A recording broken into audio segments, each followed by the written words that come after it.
Sana, totoo nga. Madaling sabihin na masaya ka. Madali din ipakita sa gawa. Pero hindi ka ba nag-aalala? Baka lang hindi mo napapansin na ang kalaban mo ay sarili mo na pala. Kasi nagsisinungaling ka eh. Pati sa sarili mong puso, nagagawa mong mandaya.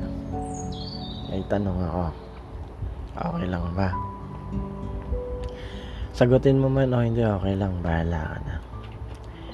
Naniniwala ka ba sa mga superheroes? Pag mali, Blaine ang tawag doon, diba? Blaine as in Billain.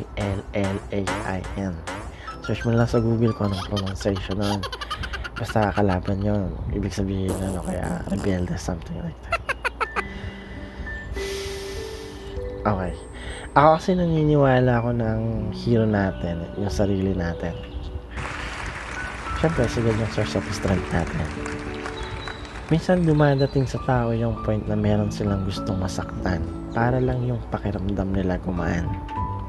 Sino ba namang ayaw magkandamata yung mga taong wala nang ginawa kundi gumawa ng paraan para mapasama ka lang.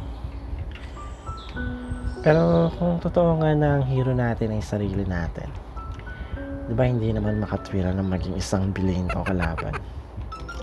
Anime hero once said, merong part sa reality na parang ilusyon lang. Halimbawa na lang yung mga pangit na tumatakbo sa isip na nasa isip pa lang.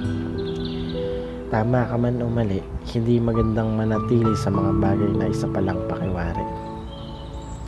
Sabi nila, pag nagdasal ka daw ng buong puso, sasagot daw ang Diyos.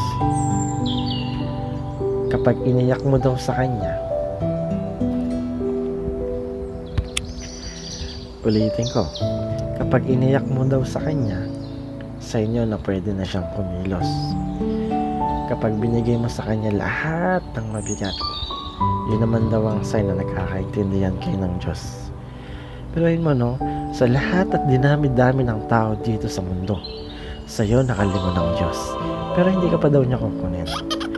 Gusto lang ng God na hilumin yung puso mong nakadiin para hindi ka niya agad kunin. Alam mo, totoong hindi madaling harapin ang isang problema. Pero walang taong walang problema. Mapabata, matanda, mahipin o wala. Sensya na, seryoso akong tao. Hindi ako magaling sa joke.